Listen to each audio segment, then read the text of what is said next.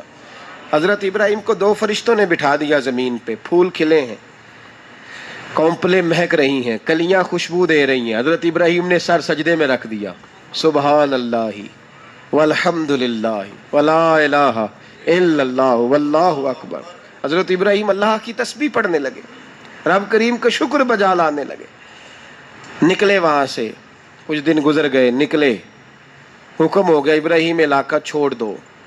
حضرت ابراہیم علیہ السلام وہاں سے نکل کے مصر آئے، چچا کے پاس ٹھہرے۔ انہوں نے اپنی بیٹی جناب سارہ کا نکاح کر دیا۔ کچھ آگے بڑھے تو ایک ظالم بادشاہ سے ٹکرائے، اس نے ایک شہزادی، ایک بادشاہ کی بیٹی قید کی ہوئی تھی، جناب ہاجرہ نام تھا، ان کو قید سے چھڑا کے ساتھ لائے۔ حضرت لوط علیہ السلام بھی ساتھ، یہ 4 لوگوں کا قافلہ چلا، فلسطین میں جا کے پڑاؤ ڈالا، گھر بار چھوڑا، تبلیغ شروع ہوئی۔ حضرت ابراہیم کے گھر میں 2 خواتین ہیں، ایک آپ کی بیوی ہیں، ایک حضرت ہاجرہ ہے، اولاد کوئی نہیں، بڑا میوہ ہے میٹھا، گھر وہی آباد ہوتا ہے جس میں بچے روتے ہیں، گھر ہوتا ہی وہ ہے جس میں بچوں کی چنچناہٹ ہوتی ہے، بھن بھناہٹ ہوتی ہے۔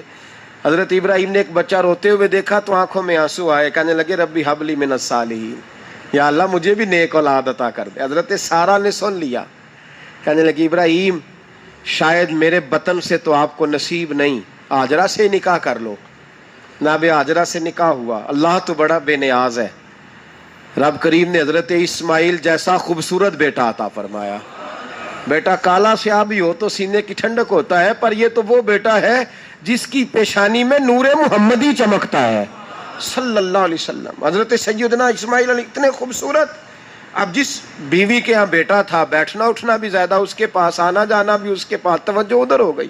جناب سارہ رشک کرنے لگی، ایک دن کہنے لگی اسے چھوڑ آ جنگل میں، وادی غیر ذی زرع، مکے کے پاس۔ بھائی ایک بیٹا عالم دین بنا لو۔ کہنے لگا روٹی کہاں سے کھائے گا؟ تیرے 5 بیٹے ہیں، کو حافظ قرآن بنا، کہتے روٹی کہاں سے کھائے گا؟ وہ بچہ بھی کہتا ہے میں کہاں سے کھاؤں گا؟ حضرت ابراہیم علیہ السلام تو چند مہینے کا بچہ چھوڑ آئے، تو کہاں سے روٹی کھائی حضرت اسماعیل نے؟ کہاں سے کھائی ان کی اماں نے روٹی؟ بھوکے مر جاتے ہیں یہ سارے۔ میں بڑی ذمہ داری سے کہا کرتا ہوں کہ جتنی خوبصورت روٹی اللہ کریم دین کے خادموں کو عطا کرتا ہے شاید کسی اور کے نصیب ہوتی ہو، لیکن ہم لوگ توجہ ہی نہیں کر رہے، ہمارا ذوق ہی نہیں بن رہا، ہم یہ محنت ہی نہیں کر رہے کہ قوم کو مستند علماء کی ضرورت ہے، علاقوں کے علاقے خالی ہیں، ادھر ہمارا مزاج ہی نہیں بن رہا، توجہ ہی نہیں دین کی خاطر۔ اور پھر چلے بچے تو بعد کی بات ہے نا، جو ابھی خود جوان ہے وہ بھی یہ دعا، ایک صاحب مجھے کہنے لگے میں دعا مانگ رہا ہوں اللہ مجھے بیٹا دے تو میں اسے دین پہ لگاؤں گا۔ تو میں نے کہا آپ بھی بوڑھے نہیں ہوئے، آپ خود ہی لگ جائیں، بیٹا تو ابھی آئے گا تو لگے گا نا، تو آپ تو اس وقت ہے تو آپ تو پہلے لگے نا صاحب، 2 گھنٹے تو نکال کے آئے، دین سیکھنے کو کافی ہے۔ آپ اتنی لمبی سوچ رہے ہیں کہ بچہ آئے گا تو بڑا ہوگا تو وہ جائے گا تو دیکھی جائے گی، ابھی تو آپ ہیں تو آپ تو آؤ۔ حضرت ابراہیم نے بچہ وہاں چھوڑا۔ یہاں سے جو عمرہ کرنے لوگ جاتے ہیں نا، جو حج کرنے جاتے ہیں، ان کو پتہ ہے کہ وہاں دنیا کی ہر نعمت ملتی ہے، پھر بھی ڈبل ٹرپل پیسے لوگ جیبوں میں ڈال کے جاتے ہیں۔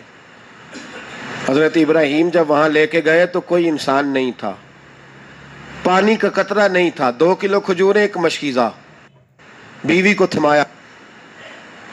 ہمارے گھر میں ہزاروں چیزیں پڑی ہیں، لیکن وہ جو توکل ہے نا وہ ختم ہو گیا ہے۔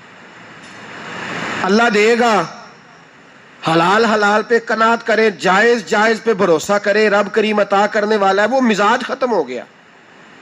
حضرت سیدنا ابراہیم علیہ السلام 2 کلو کھجوریں، 1 مشکیزہ پانی کا دے کر کے، اور وہاں بٹھایا آپ نے اپنے بچے کو اور اپنی زوجہ جناب ہاجرہ کو، اور بٹھا کر کے واپس پلٹنے لگے تو حضرت ہاجرہ سلام اللہ علیہ نے آواز دی، کہا ابراہیم کس کے سہارے پہ چھوڑ کے جا رہے ہو؟ جہاں آب زمزم کا کنواں ہے نا، جو لوگ گئے ہیں انہوں نے صفا مروہ کی صحیح کی ہے. صفا مروہ سے باہر نکلے نا، سرکار کے ولادت کا مقام ہے، اس جگہ پہ آب زمزم کا کنواں تھا، وہاں حضرت سیدنا ہاجرہ کو بٹھایا. کوئی چیز نہیں، کوئی درخت نہیں، کوئی کھیت نہیں، کوئی پانی نہیں، کوئی کنواں نہیں، وہاں بٹھایا اور بٹھا کر کے نکلنے لگے تو جناب ہاجرہ فرمانے لگی ابراہیم کس کے سہارے پہ چھوڑ کے جا رہے ہو؟ کہنے لگے اللہ کے سہارے پہ. تو پاک باز بی بی نے ایک لفظ پوچھا، کہا ابراہیم یہ میرے رب کا حکم ہے، یہ میرے بس جن کا عقیدہ توحید مضبوط ہو ان کے لیے ایک جملہ کافی ہوتا ہے، یہ میرے اللہ کا حکم ہے.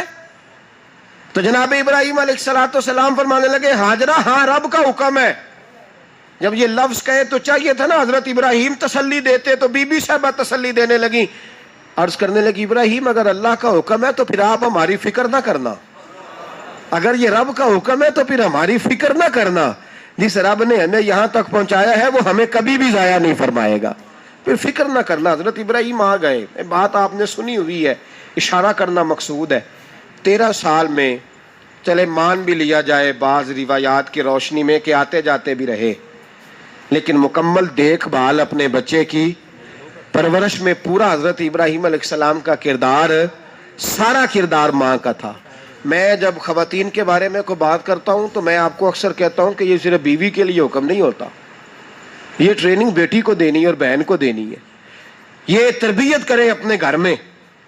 میں تجربے کی روشنی میں یہ بات عرض کیا کرتا ہوں کہ بھائی بچے باپ کے فرما بردار اس وقت ہوتے ہیں جب اماں انہیں باپ کا فرما بردار کرتی ہے، اور بچے باپ کے نافرمان بھی تب ہوتے ہیں جب اماں انہیں باپ کا. میں نے اپنے کانوں سے سنا ایک دفعہ ایک بچہ اپنے باپ سے کہہ رہا ہے آپ نے تو ساری زندگی باہر گزار دی، پیسے کمانا کون سا مشکل کام ہے، دکھ سکھ تو سارے اس کی ذاتی تو نہیں، یہ اس کو دی گئی ہے. اور اگر اس کو یہ سوچ دے دی جائے کہ اماں کہے کہ میں تو اپنوں میں رہی ساری زندگی، میں نے تو اپنوں میں وقت گزارا، اور تیرا باپ تو کئی دفعہ جنازے بھی نہیں پڑھ سکا، اس نے تو ماں باپ ایسے دفن کر دیے، وہ اگر یہ سوچ فراہم کرے تو پھر بچہ باپ کا فرما بردار ہوتا ہے. اور یہ والی روایتیں ہم بیوی کو سناتے ہیں، حالانکہ کس کو سنانی چاہیے؟ بولیے. بہن اور بیٹی کو. بہن اور بیٹی کو سنائیں یہ باتیں، ان کو سمجھائیں تاکہ آگے جا کے وہ جو گھر ترتیب دیں وہ گھر بڑا عمدہ اور نکھرا ہوا ہو. حضرت سیدنا ابراہیم 13 سال کے بعد آئے، چونکہ گھر میں اللہ تبارک و تعالیٰ کی دوستی کا چرچا تھا، اللہ تبارک و تعالیٰ کی محبوبیت کا غلبہ تھا. 13 سال کے بعد فلما بالغ معہ یا بیٹا جب اتنا بڑا ہوا کہ ساتھ چلنے لگا تو حضرت ابراہیم نے اپنے بیٹے کو بلا کے کہا بیٹا مجھے خواب آئی ہے، میں تجھے ذبح کر رہا ہوں، تیری کیا رضا ہے؟ تو حضرت اسماعیل کہنے لگے یا ابت افعل ما تؤمر، ابا جی اللہ جیسے حکم دیتا ہے میرے ساتھ ویسے ہی کریں، جیسے اللہ حکم دیتا ہے ویسے ہی، بولیے ویسے ہی کریں. حضرت ہاجرہ کو کہا کہ ایک دوست نے دعوت کی ہے تو وہاں جا رہے ہیں. بی بی مطمئن ہے، تفصیلات کی ضرورت نہیں، ختم بات، اعتبار ہے، مطمئن ہو گئی. شیطان پیچھے سے آیا اماں کے پاس. ذرا تھوڑی دیر کے لیے تصور جمائیے، یہاں تو پڑوسن آ کے کوئی بات بتا دیتی ہے خاوند کے بارے میں تو کئی مہینے جھگڑا جاری رہتا ہے، پڑوسن محلے دار. شیطان نے آ کے بتایا لفظ کیا ہے؟ کہا حاجرہ تمہیں پتا ہے کہاں جا رہے ہیں؟ کہا دوست کی دعوت میں. تو کہنے لگے دوست کون ہے؟ رب کریم. اور ابراہیم کا خیال ہے کہ اس رب نے مجھے حکم دیا ہے کہ میں ذبح کروں. تو حضرت ہاجرہ کہنے لگی کبھی باپ بھی بیٹے ذبح کرتے ہیں؟ تو شیطان کہنے لگا ان کا خیال ہے کہ ان کے رب نے حکم دیا ہے. تو جناب ہاجرہ فرمانے لگی اگر رب نے حکم دیا تو پھر تو مجھے شیطان لگتا ہے، تو مجھے شیطان لگتا ہے. کا کیا مطلب؟ فرمانے لگی اگر رب کریم کا حکم ہے تو میرے پاس ایک اسماعیل ہے، اگر 1000 بھی ہوتے میں سارے اللہ کے راستے میں پیش کر دے دیتی. مالک کا ہی تو ہے سارا کچھ، اسی کا ہے، اس میں لیت اللہ کی کیا گنجائش؟ حضرت سیدنا ابراہیم علیہ السلام نے بیٹے کے حلق پہ چھری رکھ بھی دی اور چھری چلا بھی دی، رکھ بھی دی اور وہ تو اللہ کریم نے فرمایا یا ابراہیم قد صدقت الرؤیا، ابراہیم تو نے خواب سچا کر دکھایا، وہ قیامت تک تیرا نام رہے گا. حضرت ابراہیم نے وطن بھی دیا، جان بھی دی، بیٹا بھی. اللہ کریم نے دمبے دیے، فرمایا یہ فدیہ ہے. اب یہ قربانی قیامت تک حضرت ابراہیم کے طریقے کے مطابق جاری ہے. حضرت ابراہیم بہت بڑے مہمان نواز تھے، بہت بڑے. آپ جب مصر میں قیام تھا تو بڑے بڑے لمبے چوڑے لنگر پکتے تھے، لوگ آیا جایا کرتے تھے، بڑا تفصیل کے ساتھ کھانا ہوتا تھا. مہمان نوازی آپ کی خاص صفت مبارکہ ہے. ہمارے ہاں بھی مہمان نوازی ہوتی ہے امیروں کی، بلکہ اب تو مہمان نوازی اس طرح کی ہے کہ کل تیری میرے پاس دعوت ہے اور پرسوں میری تیرے پاس ہے. وہی امیروں میں وہ چکر رہتا ہے، پارٹیاں دوست ایک دوسرے کو ڈالتے ہیں، تیری طرف پارٹی تیری طرف. اور اسی انداز میں اب یہ عید آئے گی نا، ٹکا پارٹیاں ہوں گی جگہ جگہ. اور لوگ سوال پوچھنے لگے ابھی سے، کہتے ہیں قربانی کا کتنا گوشت گھر رکھنا جائز ہے؟ قربانی کا کتنا گوشت گھر رکھنا جائز ہے؟ سارا ہی. جی اس لیے فریزر لے لے، فریج سے نہیں کام چلے گا. سارا ہی جہاز گھر رکھنا سارا ہی جائز ہے، رکھ لیں. او خدا کے بندے، قربانی وہ بندہ دیتا ہے جو سارا سال ہی گوشت کھاتا ہے. صحیح کہہ رہا ہوں؟ قربانی صاحب نصاب، صاحب استطاعت بندہ دیتا ہے نا، تو وہ سارا سال ہی گوشت، تو سارا گھر میں رکھنا بھی جائز ہے، لیکن سارا دے دینا بھی. تو جو آ رہی ہے اس پہ کیوں توجہ کرتے ہو؟ جو دوسرا جائز ہے اس پہ کیوں نہیں عمل کرتے؟ سارا تقسیم کر دیں، بات ختم ہوئی. یقین کریں، محرم میں جا کے دوست ٹیلی فون کر کے سوال پوچھتے ہیں، کہتے ہیں صاحب سنا ہے قربانی کا گوشت محرم میں کھانا جائز نہیں. میں کہ نہیں، ربیع الاول چ بھی جائز جے، رجب رمضان تک کھاؤ، کوئی بندہ نہیں منع کرتا. اس لیے کہ کسی کو دینا تو پسند ہی نہیں. یا پھر اس میں سے جو خاص چیزیں ہیں وہ اپنی فریج میں، اور باقی جو ہے وہ دوسروں کے لیے. یہ کیا طریقہ ہے ہمارا؟ اور اسی پہ عمل ہے. اللہ تبارک و تعالی ہمیں سمجھنے کی توفیق عطا فرمائے. حضرت ابراہیم بہت بڑے مہمان نواز تھے. صرف قربانی نہیں دیتے تھے، سارا سال بہت سارا لنگر، بہت سارا کھانا پینا، بہت ساری چیزیں جاری رہتی تھی. اور جتنے غریب لوگ تھے فلسطین کے، ان کو پتا تھا کہ حضرت ابراہیم علیہ الصلوۃ والسلام کا لنگر جاری ہے. فلسطین میں جب آپ کا قیام تھا، ایک دفعہ ڈھیروں مہمان آ گئے اور کھانے کو کوئی چیز نہیں. حضرت سارہ اور جناب ہاجرہ دونوں اس وقت موجود تھیں. وہ کہنے لگی ابراہیم بہت سارے مہمان آ گئے ہیں تو کیا کریں؟ جناب سارہ کہنے لگی کس طرح کر کے ان کی مہمان نوازی کرنی؟ اور حالات یہ ہیں کہ قحط پڑا ہوا ہے فلسطین میں، مصر میں، دور دراز علاقوں میں. تو حضرت ابراہیم کہنے لگے یہ اللہ کے مہمان ہیں اور ہمیں رب کریم کا بندہ سمجھ کے آ گئے ہیں، اللہ ہی بندوبست کرے گا. فرمانے لگے میرا مصر میں ایک دوست ہے، وہ قحط کے دنوں میں غلہ جمع کر لیتا ہے، میں اس کی طرف پیغام بھیجتا ہوں، مجھے امید ہے وہاں سے غلہ ملے گا. 2-3-5 اونٹ والے غلام بلائے اور ان کو کہا کہ جاؤ غلہ لے آؤ مصر کے دوست سے. وہ لوگ کہتے ہیں ہم غلہ لینے گئے، وہاں جب پہنچے تو حضرت ابراہیم خلیل اللہ علیہ السلام کا پیغام دیا تو آپ کا وہ دوست کہنے لگا غلہ تو بے شمار تھا، مجھے خبر نہیں تھی کہ حضرت ابراہیم کا پیغام آئے گا، تو میں تو سارا تقسیم کر چکا ہوں، لوگ لے گئے، اب تو کوئی شے نہیں. اب وہ خالی آ گئے 5 کے 5 اونٹ. جب خالی آئے تو حضرت ابراہیم کی حویلی کی دیواریں چھوٹی چھوٹی تھیں.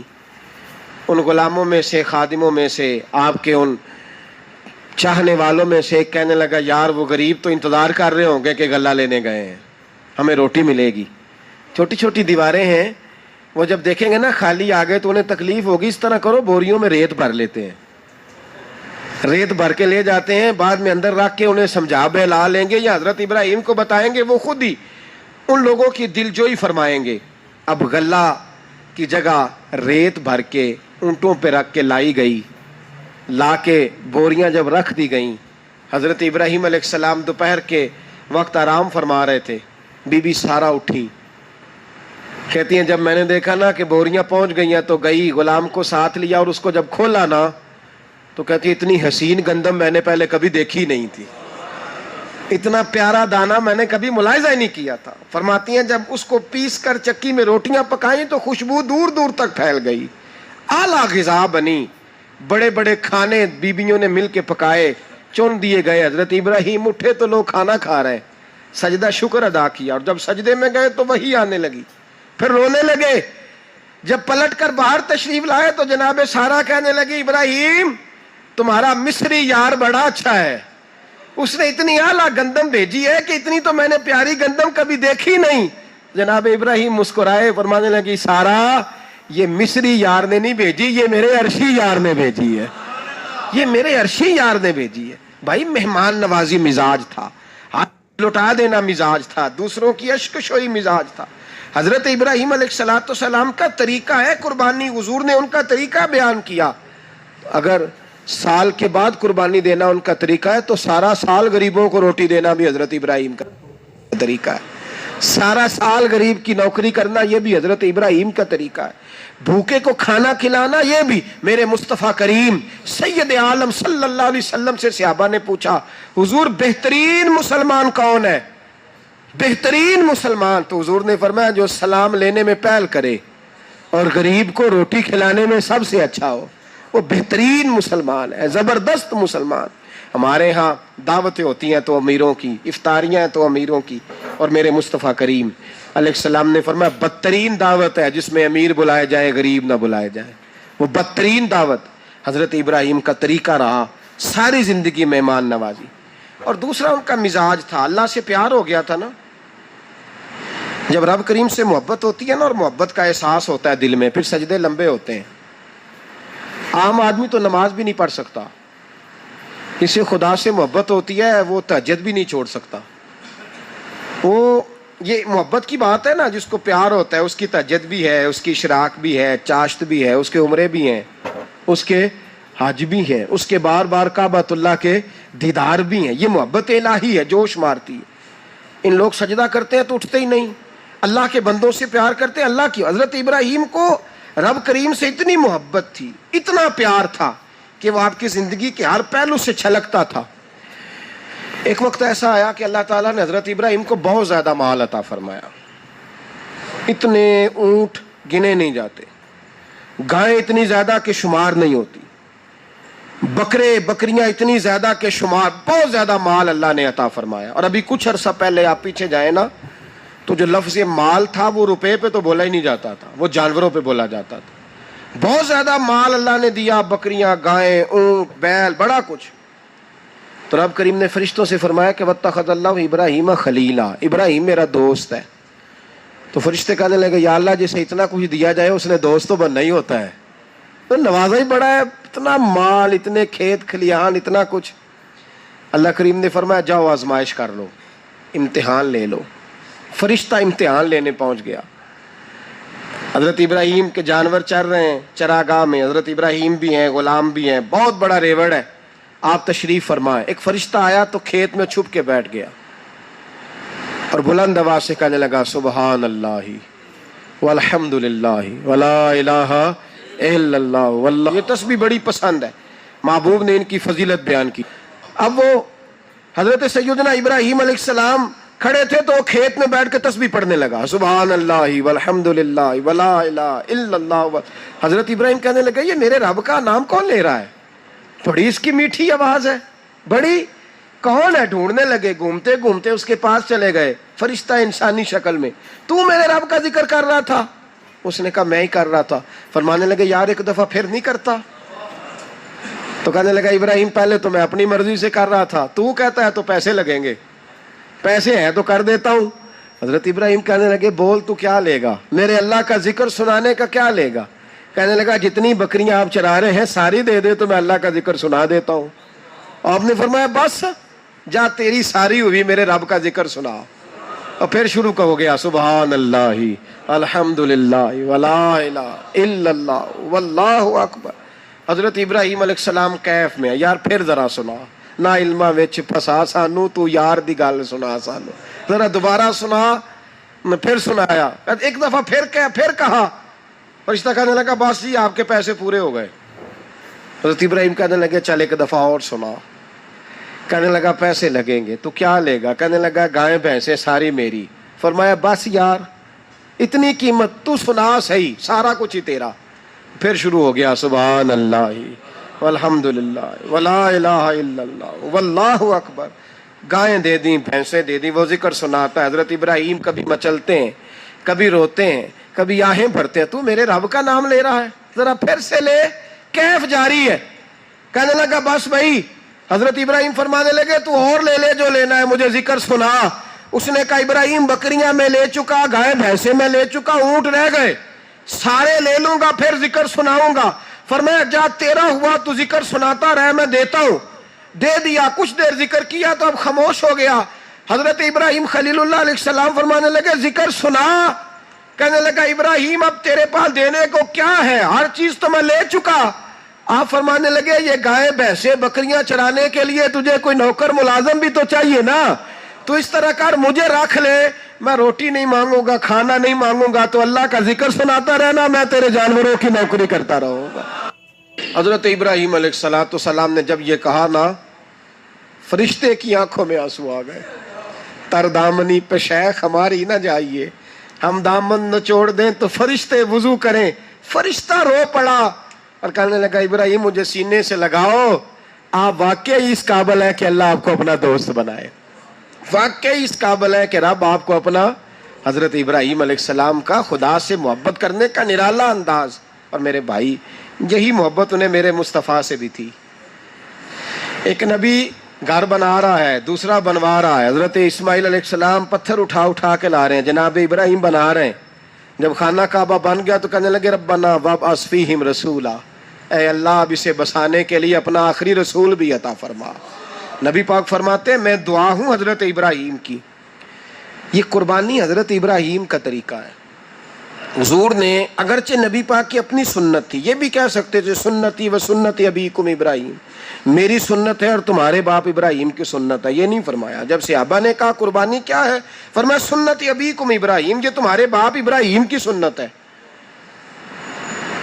ہر صاحب نصاب پر قربانی واجب ہے، جو زکوٰۃ کا نصاب رکھتا ہو اس پر قربانی واجب ہے، یعنی ضروریات سے زیادہ اتنے پیسے، جتنے پیسوں سے زکوٰۃ فرض ہوتی ہے اتنے پیسے جس آدمی کے پاس قربانی سے پہلے پہلے آ جائیں اس آدمی پر قربانی کرنا واجب ہے۔